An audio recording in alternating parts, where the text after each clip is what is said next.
10.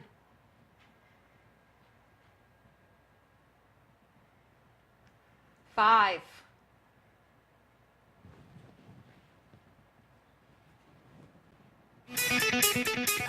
Broadcasting to you on WNN 1470 AM and TrentoVision.tv from the world's leading think tank laboratory, buried deep in an undisclosed building in hostile territory where evil and corruption is exposed. You're about to enter the Tom Trento Show. All hands back at battle station.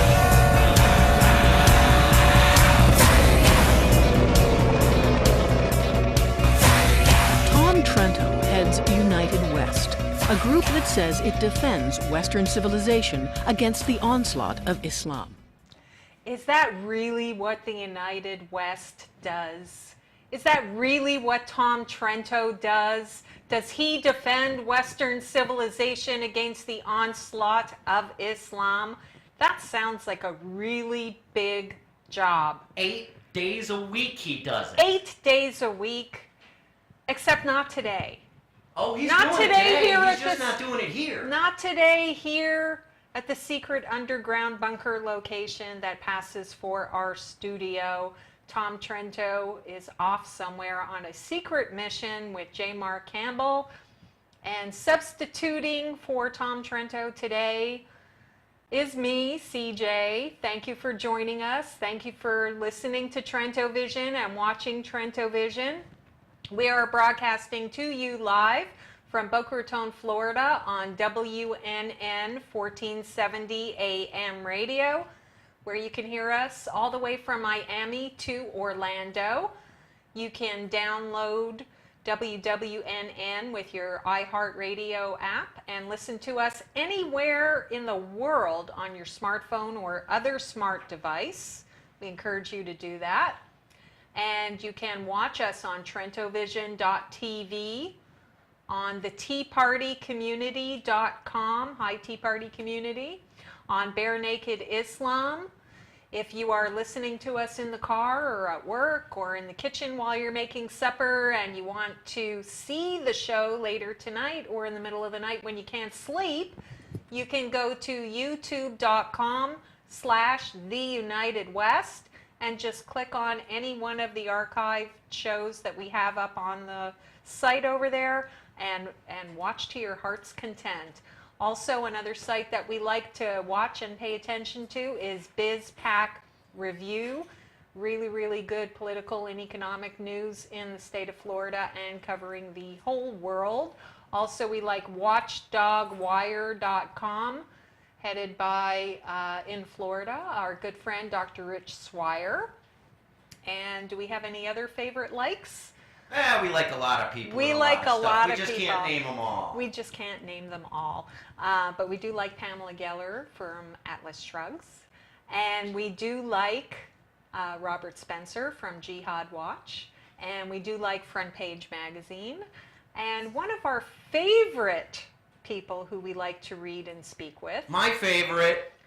our producer Damon's favorite, is Dr. Andy Bostom, and he's going to be our special guest on our show today. Thursday, October 31st. Ooh, happy Halloween. Ow! And it's a very special day for us here at TrentoVision. We will be saying goodbye at the end of the day to our good friend Invisible Mike. Goodbye, Infidel. He's wrapping up his last show, although I'm sure he's going to come back and visit. But he wasn't able to sign up for Obamacare, and he had to go find a straight job that actually pays so he could get health care. And so Invisible Mike is going to be joining the world of the working. But he won't be the working poor, right? You're going to do well at this, right? Yeah, I should be doing pretty well. Okay, all right. So I hope you have a really, really good show today. It's only number 2? Yeah. It seems longer. I'm sure it seems longer to our guest as well. Our guest is waiting, and our producer is going chomp, chomp, chomp, chomp. All right. Without further ado, please welcome to TrentoVision, Dr. Andy Bostom. physician and author, and excellent friend of the United West. Welcome. Hi, Andy. How are ya? Good. How are you guys? Oh, I can hear him. Great. How you doing? Good. Good. I see that you've been really, really busy. We started talking about some articles that you did a couple of weeks ago. But before we get to those, I see you've got Iran in the news for yourself. Yes. There were a series of sort of confluent events last week. The UN Special Rapporteur on Human Rights issued his report. And it highlighted the plight of Iranian Christians. I mean, other religious minorities as well, but particularly the Christians. And the day before his report came out, a remarkably brave pastor from California somehow snuck into Iran, got all the way to the infamous Evin prison, and had Damon would know about this probably.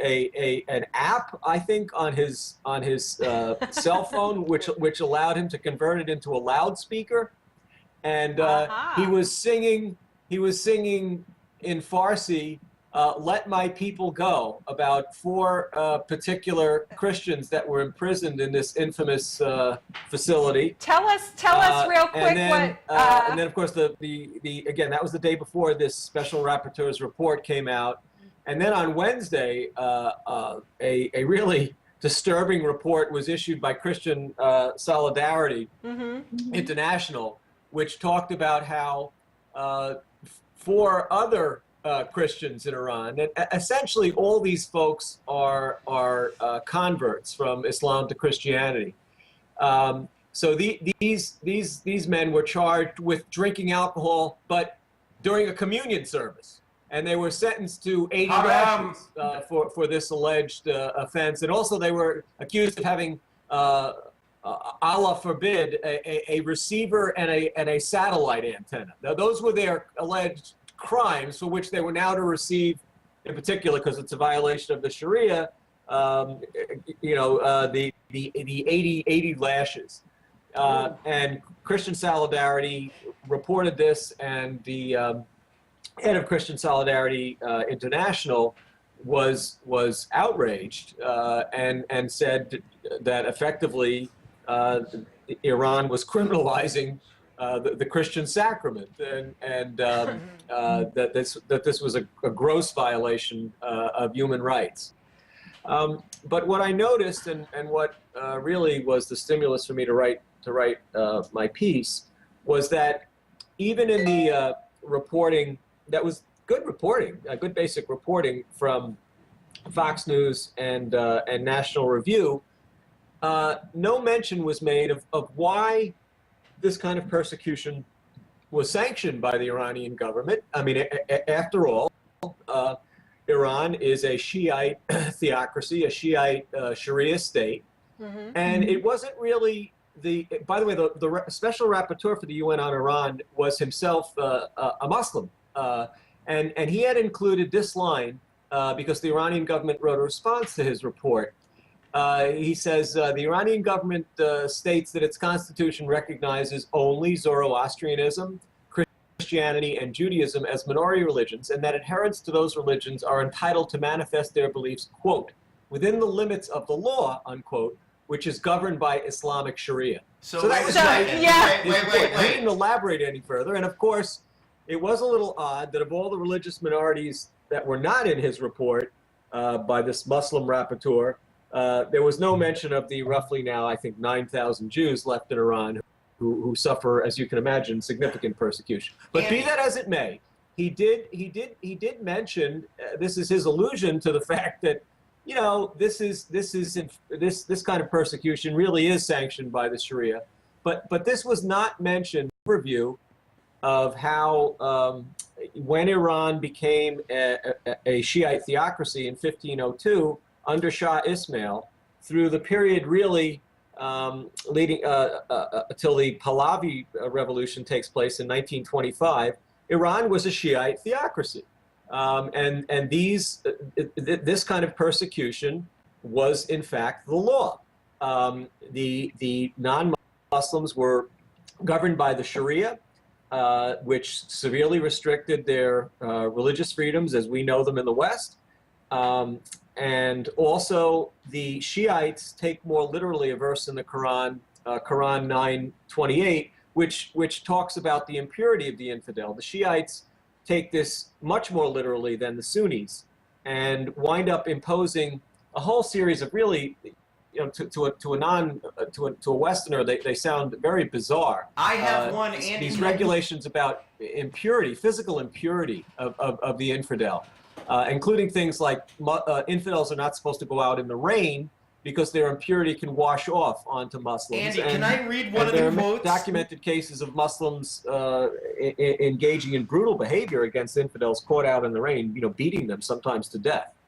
It's raining cats, dogs, and infidels. Andy, I have one of the quotes. Well, there was a very bizarre anecdote that I found in a book that came out in 1937, The Crescent and the Rose, about the British experience, its interchanges, early interchanges with Iran as a Shiite theocracy, going all the way back to the 16th century. And it talks about a British merchant and traveler named Anthony Jenkinson, who, after much effort, was finally granted an audience with the Shah. This was Shah Tahmasp at the time, who died in 1576. And in this account, it reports that Jenkinson, quote, was required to wear basmaks, a kind of overshoes, because being a gayor, an infidel, it was thought he would contaminate the imperial precincts. When he was dismissed from the Shah's presence, Jenkinson stated, "After me followed a man with a bassinet of sand, sifting all the way what I had gone within the said palace, as though covering something unclean." Oh my goodness. So this is the kind of bizarre behaviors, but also very brutal behaviors that were imposed upon the non-Muslim infidel. Andy, And fast forwarding to the end of the 19th century, Andy, a missionary, Napier Malcolm. Andy, can you hear me? Can you hear me? Yeah. All right, let me interrupt you here for just 1 second, because this is a whole history lesson to digest here. For what's happening now in the world, first of all, I'm shocked that anybody from the UN is calling Iran out on anything. Right. Second of all, that's absolutely amazing to me. I'm shocked that anybody associated with the Human Rights Council of the United Nations is doing anything except for finding something wrong with Israel. Well, there was that little omission, no. Yeah, there's a little side mission for that. But how does this compare, what's happening in Iran now with the Christians? Because there's 4 Christians in this prison and 2 Christians cited over here and 1 arrested over here. Meanwhile, look what's happening to Christians around the rest of the Muslim world. The Copts in Egypt, the Christians in Syria, the Christians in Nigeria. Look what happened in Nairobi last month. Why is this getting singled out So what you're getting for at, special treatment? There are active, full-blown, bloody jihads going on against Christians, and then there's this sort of chronic, centuries-old, ongoing, grinding persecution. None of it is acceptable, and all of it's related to the Sharia, and I think that's the point, and none of it's going to go away until this fact is recognized, that these are all manifestations of the application of Sharia. Okay. Now, absolutely, that's the point. In the case of populations that are actually trying to live in some autonomous fashion and throw off the Sharia altogether, you will see full-blown bloody violence. Right. But in the case of these scattered minorities, as you see in Iran, which are essentially quiescent, and all they're really trying to do is they've accepted their plight. They're simply trying to do what is allegedly acceptable, which is to quietly, privately, without any ostentatiousness, attempt to practice their faith. Right. And in reality, that's not acceptable either. Exactly. Can I read one of the quotes from the from your PJ article where you were making a quote? And this is how people are treated in Iran due to the Sharia law. Thus, if a Muslim commits adultery, his punishment is 100 lashes, the shaving of his head, and 1 year of banishment. But if the man is not a Muslim and commits adultery with a Muslim woman, his penalty is execution. Similarly, if a Muslim deliberately murders another Muslim, he falls under the law of retaliation and must, by law, be put to death by the next of kin. But if a non-Muslim who dies at the hand of a Muslim has by lifelong habit been a non-Muslim, the penalty of death is not valid. Instead, the Muslim murderer must pay a fine and be punished with the lash. Right. Right. Well, okay. So what you're referring to is a very important treatise that was published in the mid-1960s, before Khomeini came to power, before the so-called revolution, this retrograde revolution, which essentially just restored the Sharia from what it had been prior to 1925. Right. And this was written by a Shiite Sufi, Tabande, who had written a commentary on the Universal Declaration of Human Rights, and he was obviously very critical of it. And unfortunately, this man became Khomeini's point person, his ideologue on non-Muslim Islamic law. And so you're reading from, what his views are, and this was what accompanied the restoration of the Sharia. There's a very good book by an Armenian of Iranian descent who got out, her family got out at least, and she is a mainstream academic at UCLA. When she published this book in around 2000, it was simply a monograph on religious minorities in Iran after the revolution, and she emphasized that this tract that you were reading from was, quote, the core ideological work upon which the Iranian government based its non-Muslim policy. So this was not some minor, bizarro kind of work. Okay. She also pointed out how this belief in the physical impurity of the infidel resurfaced. And if you guys don't mind, there's just a remarkable anecdote that she relates in illustrating what happened when the Najis regulations started to come back. She of course understandably was focused on the Armenian Christian community. She says, in the case of a Coca-Cola plant, for example, the owner, an Armenian, fled the country, the factory was confiscated, and Armenian workers were fired. Several years later, the family members were allowed to oversee the daily operations of the plant, and Armenians were allowed to work at the clerical level. However, the production workers remained Muslim. Armenian workers were never rehired on the grounds that non-Muslims should not touch the bottles or their contents, which may be consumed by Muslims. Right, right. Filthy kuffar. Right. Don't touch my food or drink, you filthy infidels. And I think the other interesting and striking example of what's going on are these apostasy cases. Now, on the one hand, you could, and of course the media focuses on this, is that even in the case of Pastor Nadarkhani, who was ultimately released after spending, I think, almost 2 years in prison, he wasn't killed, but the fact is that he was imprisoned and beaten, and they were trying to coerce him into recanting his faith. That would have been a big coup. And this is the plight. So unless there's enormous international pressure, there probably would be killings of these apostates. It is the law. It is what Khomeini wanted reinstated because of its primacy in the Sharia, that apostates are to be killed, particularly open apostates. Absolutely. And there are numerous pronouncements after the Khomeini revolution reaffirming this. And the fact is that the only thing that spares these Christians, not from imprisonment, because they're still being imprisoned, obviously, is massive public outcry. Public relations. And that's what's got to continue. Public relations. Yeah, Iran is really concerned with their PR. Yeah.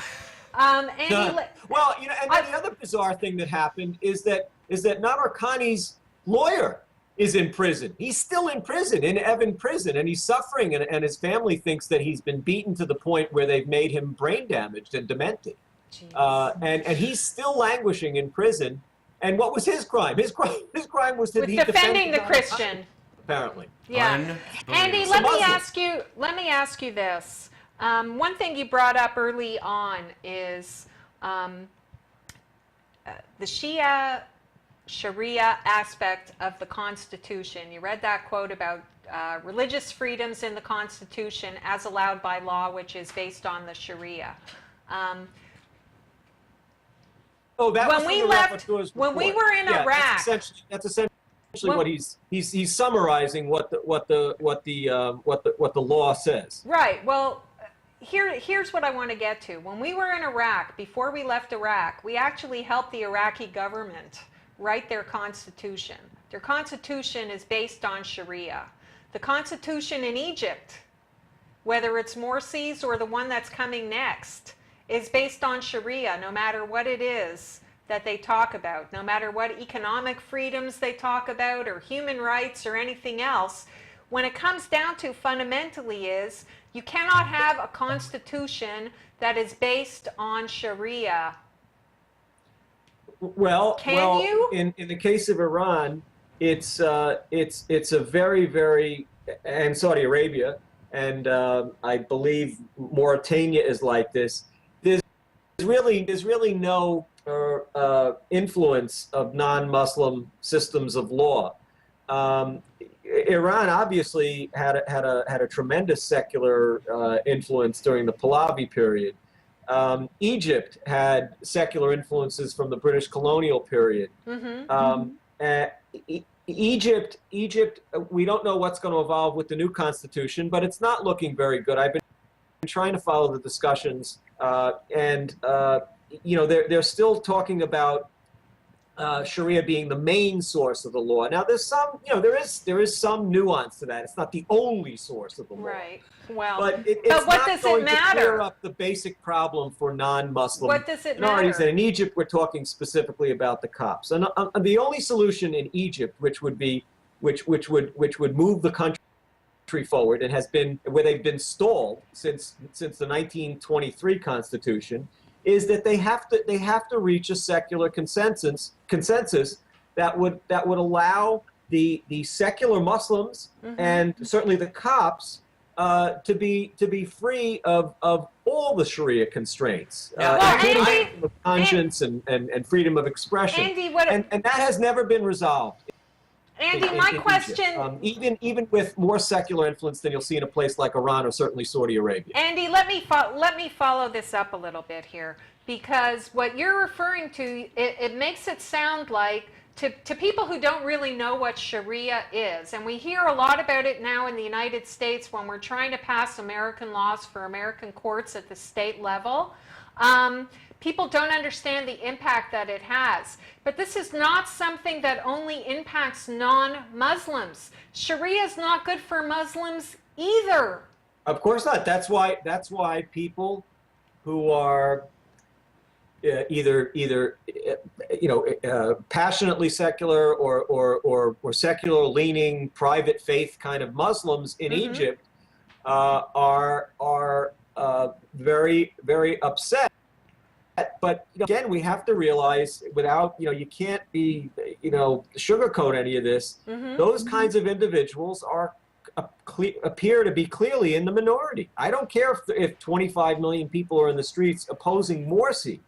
That's a mixed group of people, many of whom opposed Morsi because he was a failure. He was an economic failure. Yeah, he was an economic failure. Economic failure in particular. Yeah. So we have to be very careful. But unfortunately, it looks like it's a relatively small percentage of the population that really wants to move a place like Egypt forward to a true secular consensus, where there would be no problems for Christians as equals before the law, and there would be complete freedom of expression, including the ability to criticize these aspects of the Sharia that are so antithetical to true freedom. Well, that's the next point that I'd like for you to explain. No blasphemy. That I'd like for you to explain a little bit, if you could, because this article that we're talking about, and by the way, you can read this for folks listening and watching. You can go to pjmedia.com. Guys, the other point I wanted to make is that, you know, again, of course, we should have a healthy skepticism about polling data in general anywhere, but certainly in a society like Iran. On the other hand, we're talking about polling data by Pew. They don't talk about terrible constraints on their ability to conduct this survey, and so and certainly when you compare the data that they published out of Iran to the data they published across the length and breadth of the Muslim world, it's quite concordant. And they did release data which really raise, I would say. They explode, but they certainly raise questions about this trope that's out there that, you know, because of the Khomeini revolution and the reinstatement of aggressive Sharia, etc., that there's this pan societal revulsion of the Sharia, which and there isn't. Really there are all these secular-leaning folks yearning to be free of it and yearning to be rid of the theocratic state, et cetera, et cetera. Well, I'm sorry, but the Pew polling data don't suggest that. The data that were, and these are recent data. The surveys were conducted within the last year, and they were released only in June of this year. Face-to-face interviews, over 1,500 adults, 18 years of age and older. And they were asked, do you favor or oppose the implementation of Sharia law or Islamic law in our country? A pretty straightforward question. 83%. 83% favored its application despite 30 years plus since the Khomeini revolution. And when you look at data like this, you know, you should really look for another question that is a different way of getting at the same sentiment, the same information. And then there was a question about, you know, concern about religious extremist groups in the country. And I would say this finding was concordant with the 83% finding, because only 9% were very concerned, and 19% were only somewhat concerned about religious extremism in the country. So who is the religious extremist? When your leaders are nuts. That's only 28% of the population that's concerned with the current situation in Iran, which from an outsider's point of view looks pretty extreme, as being extreme. Well, Andy, let me ask you this. If you could just explain a little bit, what is the difference between Shia Sharia and Sunni Sharia? What's the difference between how Sharia is practiced in Iran and the way it's practiced in Saudi Arabia? Well, like I said, the main difference is you know, if it is in fact going to be applied the way it's written, is in this conception of najis regulations. I include some of them. You know, if you guys want to share them with the audience, they're very specific about impurities, and I gave you the sort of concrete example of what happened with the Coca-Cola bottling plant. Also, Shiites tend to be more strict about marriage, from what I understand. You know, whereas a Muslim man is allowed to marry a non-Muslim woman, that's frowned upon in Shiism. But essentially, and by the way, Iran, largest Shiite country, Iran, is they were the major forces behind the Cairo Declaration, which is the Universal Declaration of Human Rights in Islam, where the Sharia is supposed to supersede all these quote-unquote man-made human rights instruments, like our Bill of Rights, like the Universal Declaration of Human Rights. Right. So they're largely concordant on the major issues of the Sharia. If how can a lot of Christians watch this show? What should Christians in this country be doing to help the Christians in Iran? Is there anything that we can do here that I was very influences impressed them? with it's the American Center for Law and Justice. They were really stalwart in supporting Pastor Nadarkhani. They're trying to do something to get his lawyer out. I mean, that's just a horrific situation where the Muslim lawyer, secular Muslim lawyer, is now in prison and and is suffering. There seems to be a big expatriate Christian community in Southern California that is active. I imagine they have various programs. Like I said, last Monday, that very brave pastor who was not an Iranian but went there to highlight the plight of some of the Christians in Evin prison. I think Christian Solidarity International is a very important organization that keeps people aware of the plight of Christians in Iran. Okay. People want to donate to organizations like that. I think that's the main thing, and get interested. Try and write op-eds, those kinds of things. Hey, Andy, we got to do a quick station ID. And then when we come back, I just want you to just tell people, I have the covers of your 3 books here. Yeah. Just give us like a real quickie on them after we come back. Tell people about them real quick and how they can get them. And then I want to get into the juicy second article. Uh-oh. So give us 1 second for station break. Go ahead. All right. It is 34 minutes past the hour on Thursday, October 31st. You're getting your little kids ready to go trick-or-treating. Well, we've got some scary monsters knocking on your door today. They're the bad guys in Iran, in Palestine. Is there such a place as Palestine? There is no Palestine. There was a Philistine. Yeah, there's some Philistines. You're listening to Tom Trento's show on TrentoVision.tv. We're broadcasting on WNN 1470 AM out of Boca Raton, Florida. And we are with our guest today, Dr. Andy Bostom, noted author, and you're a physician as well.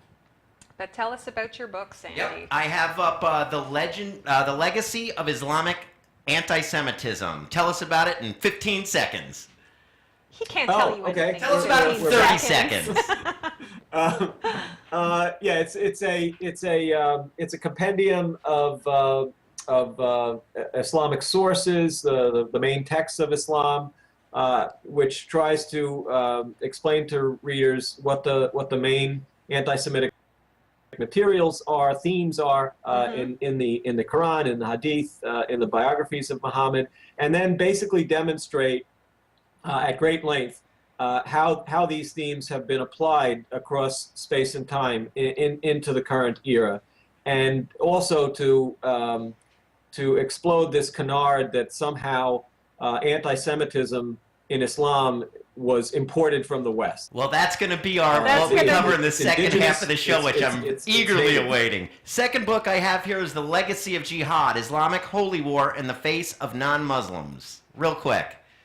Again, same kind of idea, to go through the sources and Quran, Hadith, Sirah, explain how the idea of jihad evolved, and then demonstrate how it was applied across space and time and led to the to the development of what we now know as the Muslim world. These lightning conquests, these jihads, which are wars, massacre, pillage, enslavement, and deportation. Oh, it is so Say much that again? fun. I love that. Andrew, one more time for us. MPED, massacre, pillage, enslavement, and deportation. Oh, it sounds like a That's the vacation. main, jihad war is the main understanding of jihad. There is the notion of jihad as struggle. It's historically insignificant and irrelevant. Not a journey of for personal example, does have a discovery. Department of Agricultural Jihad. When Iran becomes like the United States, like Australia, like Argentina, a major exporter of agricultural goods, will begin to reconsider whether or not that's significant. Right now, they're a major exporter of jihad war. And lastly, I have Sharia versus freedom, the legacy of Islamic totalitarianism. Tell us about that. Yeah, Sharia versus freedom is actually a collection of my essays over the years, woven together across themes that relate to what Islamic law is, again, how it's been applied.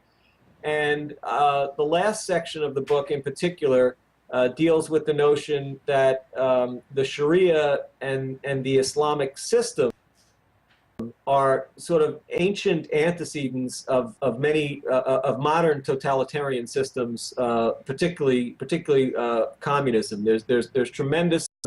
I sort of rediscover or help the reader rediscover that kind of literature. Yeah, And I tell guess people how to get them. Tell people how to get these books, Andy. The best way is Amazon. All of them now are available as ebooks, or if you prefer, paperback books. I think the only one that you can get, again, all three are available as ebooks, but the only one that you can't get as a paperback is the Anti-Semitism book, which is a very large book. Can they get them from your website, andrewbostom.org? They can find information website about them, which I have three sort of sister sites, one for each book, that they can look at contents of the books. But to buy the books, the best way is just to go to Amazon. Cool. All right. Now, let's get into what I know you spent a lot of time working on, which is one of our favorite topics here, which is the Grand Mufti of Jerusalem and his German Nazi links and the anti-Semitism that he might not have gotten from Hitler. It's possible that it was actually from Islam all along.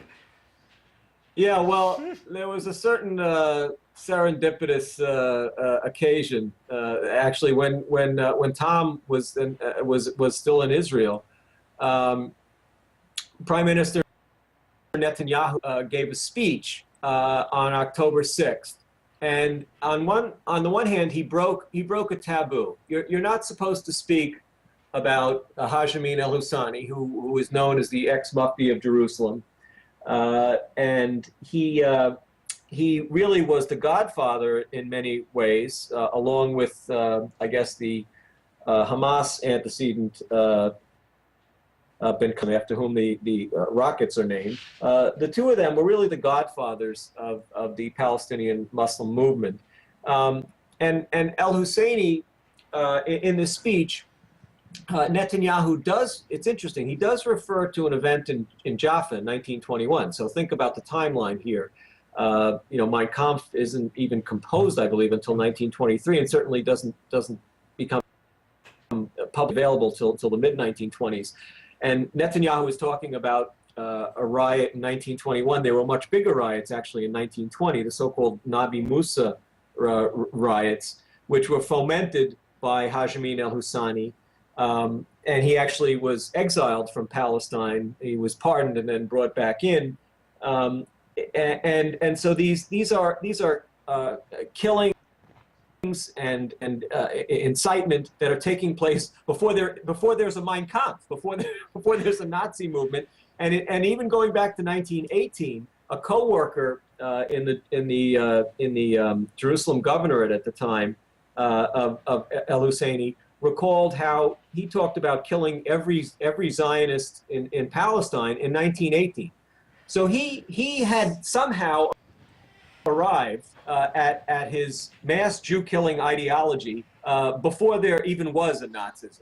And so I'm before reading the state through the text of Netanyahu's speech on October 6th, and it's basically the discord was that he never used the words jihad or Islam or anything like that, and he just segues right into the period of the Mufti's collaboration with the Nazis, which, by the way, was a common phenomenon. I mean, Sadat and the free officers in Egypt collaborated with the Nazis. The Muslim Brotherhood collaborated with the Nazis, received money from them, by the way, channeled by Amin al-Husseini. Right. I mean, this was a mass phenomenon of support for the Nazis. And at one level, it was actually quite understandable in terms of the anti-colonial aspirations of the Arab peoples. After all, they were colonized by France and England, etc. So on a very simple level, non-ideological level, they would gravitate towards the Nazis just to get rid of their current oppressors. But the clear implication of Netanyahu's speech, even though he didn't come out and say it, was that this was another manifestation. The Mufti's Jew-hating ideology was another manifestation of Nazi evil transplanted to a local nationalistic struggle in the Mideast. And this is in fact the standard academic trope. Right. So several years ago, I came across a 1937 proclamation, some have called it a fatwa, that the Mufti had written. It was originally published as part of a larger booklet, which was written by another Arab who sympathized with Nazi Germany, and was a discussion about Islam, Judaism, and Bolshevism. And this guy, Sabri, included the Mufti's proclamation in his own booklet, his own larger booklet, and it was published in German in 1938. The Nazis recognized that the Mufti's proclamation was a very, very important appeal to the entire global Muslim ummah, the entire global Muslim community, and they in turn extracted it from this booklet and published it as a pamphlet to recruit these various Muslim populations in the Balkans and in the former Soviet Union to join in their fight against the Allies. But what I noticed, and it sort of fell between the cracks of between my two books. So I discovered this after the anti-Semitism book, and while I was beginning to work on the Sharia book. Hold on one second, Andy. I only got back to it recently. Hold on. And when I finally went through it, it is pure Islam. It has nothing to do with Nazism. It has nothing to do with the protocols of the Elders of Zion. It has nothing to do with medieval Christian anti-Semitic motifs. Thank you.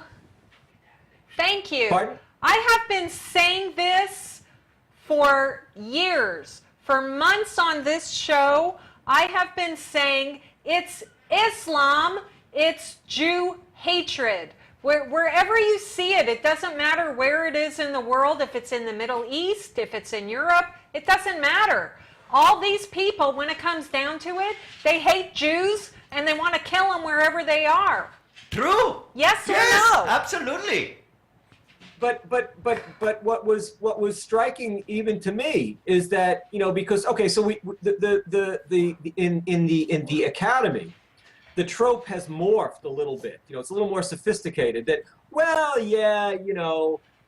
there is this Islamic aspect. But what he's doing, the Mufti, is never explained how. He's creating this quote NAZIfied Islam, and I have to tell you that for my own comic relief, because let's face it, this material is not exactly the most uplifting material. No, you got to make jihad fun. But for my own comic relief, I really had to I say that I was cheered up by some of the characterizations, particularly the most humorous were Paul Berman's constructions of this NAZIfied Islam.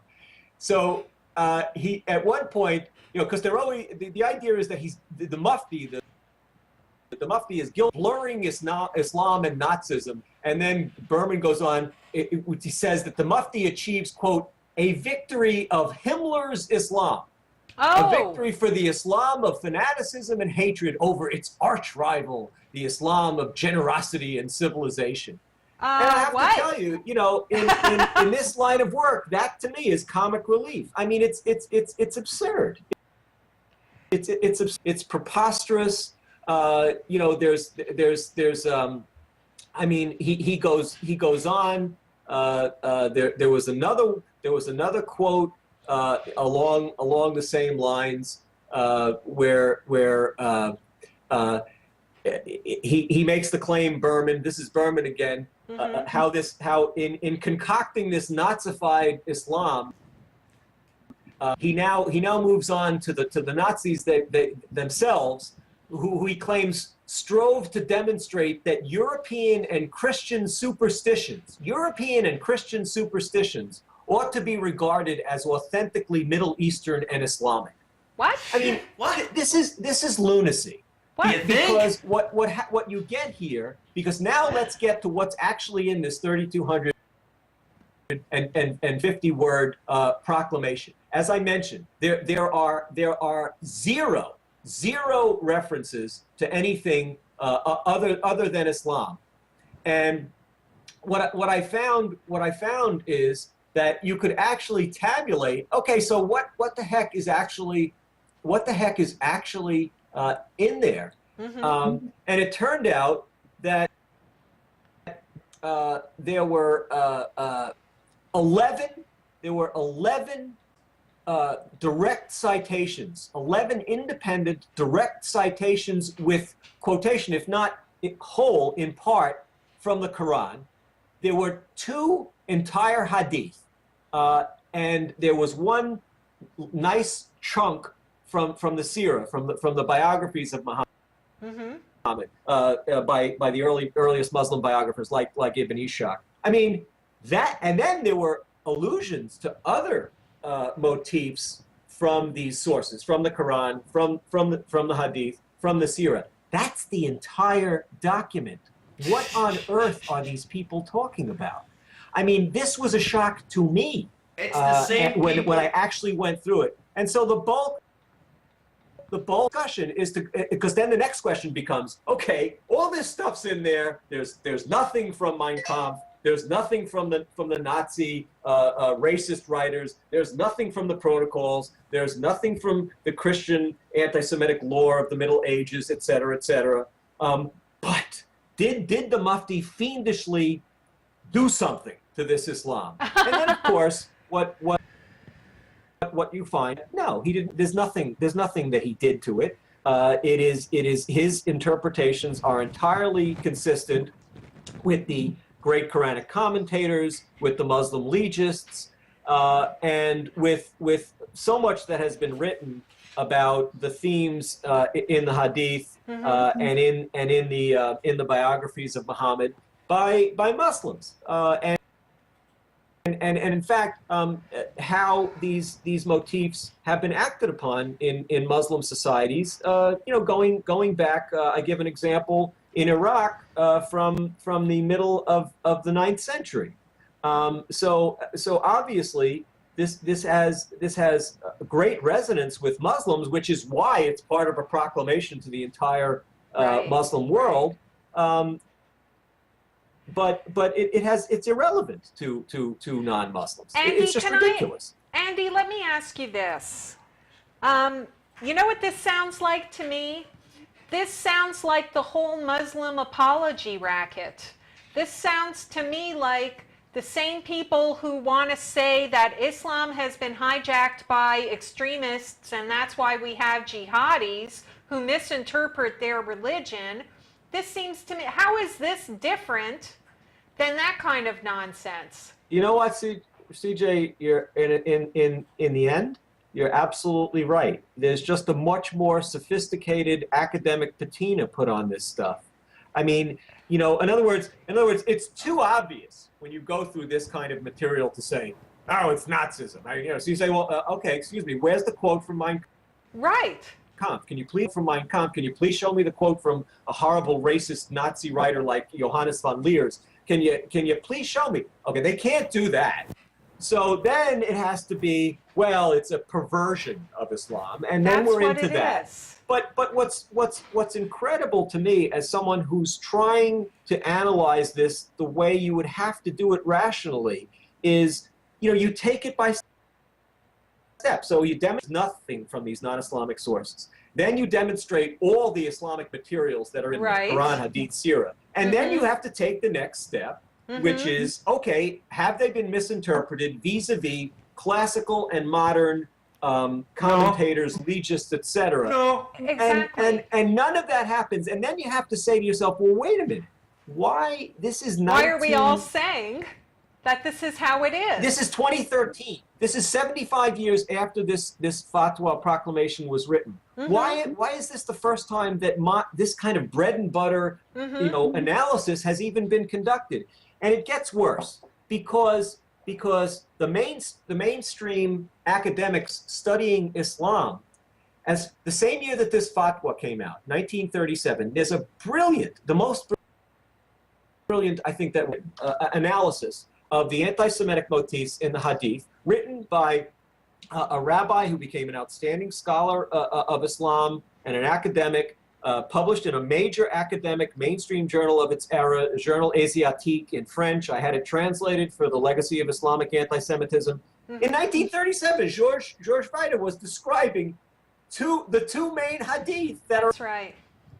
in this proclamation that was issued the same year that his essay came out. How come no one put the two together in 75 years? Fast forward to 1988, and again, a mainstream Israeli academic wrote a very straightforward essay, respected essay on the anti-Semitic motifs in the Quran and the Quranic commentaries.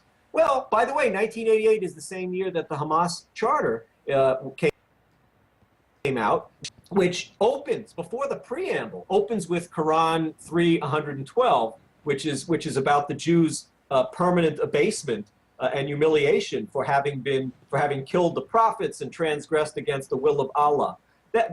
Those motifs are discussed in a very straightforward, clear way by Hagi Ben Shammai in 1988, independently in his essay. So basically, the Nazis could have learned something. Why weren't those things put together by these alleged experts that are trying to teach us about NAZIfied Islam? So basically, the Nazis could have learned something from the Muslims about anti-Semitism, if anything. Look, the Nazis, to their credit, collected every shard of anti-Semitic material they could get their hands on, whether from every different civilizational vantage point. So and invented their own add to it. So that's to be expected. But what I'm talking about is, if you're going to make the claim that this is either Nazism or NAZIfied Islam, where's your evidence? Where's the Islam? See, that's the thing. Where's the Islam as the comparator to gauge whether anything's been changed, altered, reinterpreted, et cetera, et cetera? This was never done, has never been done. Until, and frankly, al-Husseini is no great scholar. He does make some mistakes. I point them out. They're too esoteric to even get into in this discussion. But he's no great scholar compared to really good. To you, compared to you, he's certainly not. Scholars like Maududi, like Qutb. He doesn't have their grasp of these materials at all, quite frankly. Hey, Andy, we're down to the last few minutes of the show. You mentioned something to me right before the show, and I'm sure our audience, who's very familiar with the writings of Sayyid Qutb, you said that you found something from 1927 tying the Grand Mufti of Jerusalem to Sayyid Qutb, the author of Milestones. No.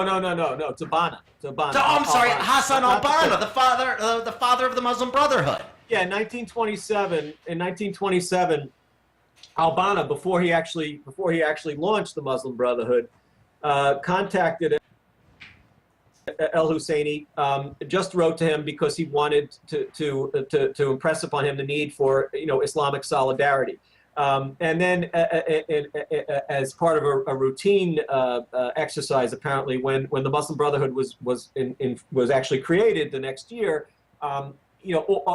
Muslim personages from throughout the world were informed about it, including, of course, al-Husseini.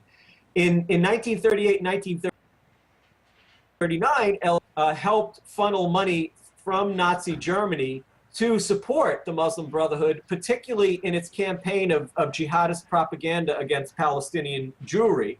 And then after the war, they worked together, essentially propaganda purposes, etc., to facilitate the jihad against the nascent state of their connection, and then of course Albana is assassinated in 1949. But those formative years from 1927 till basically till Albana's death, there was an ideological and tactical exchange between the two. Well, Andy, I have to say, I hope your article gets a lot of notice in. Well, in, I did in want the to tell you guys, academic. actually, it's going to be self-published as an ebook. We're putting together the formatting touches on it now. It's going to be self-published as an ebook, in a slightly different form with some additional references and materials, but it'll be essentially the same. And also as a soft-covered book. And I hope that that's done and available directly through Amazon within a month or so. I hope so too. I think it's hugely important. There's a huge movement in this country right now to whitewash Islam in the schools, in the colleges, in the textbooks. I mean, they're starting to teach it like in elementary school. And this whole notion of adding on to the horrors of Islam that we've already witnessed in this generation, to go back and to say, you know what, that was just another period in history, and Islam was hijacked by the Nazis, and they're all bad guys, so it's not really the Muslims' fault. They were hijacked by the Nazis. It's not their fault now because those jihadis misinterpret their peaceful religion. And I think we have to get the message out there as much as we can, as briefly as we can, historically, that it is Islam. This is what it's Islam, stupid. That's what Islam means. That's what it stands for. Yes? No? I'm with you, lady. Oh my goodness. We have 1 minute left in the show, Andy. Send us away with your thoughts. I think CJ's formulation is correct. This is we really have to start talking frankly about things like the fact that Iran's persecution of Christians and other non-Muslim minorities is a direct effect of its active embrace by its leaders and frankly by its people of the Sharia. And that the ongoing Palestinian jihad, the ongoing fulminant Jew hatred of the Palestinian population is also a product of these canonical Islamic doctrines and attitudes. And this is what has to be understood. It doesn't point the way towards easy solutions. Andy, after all, how are you going to protect the Christians? We got to run, my man. We're running out of showtime. Okay. Dr. Andy Bostom, thank you very much, and thank you all for listening and watching to Trend Mike. Bye.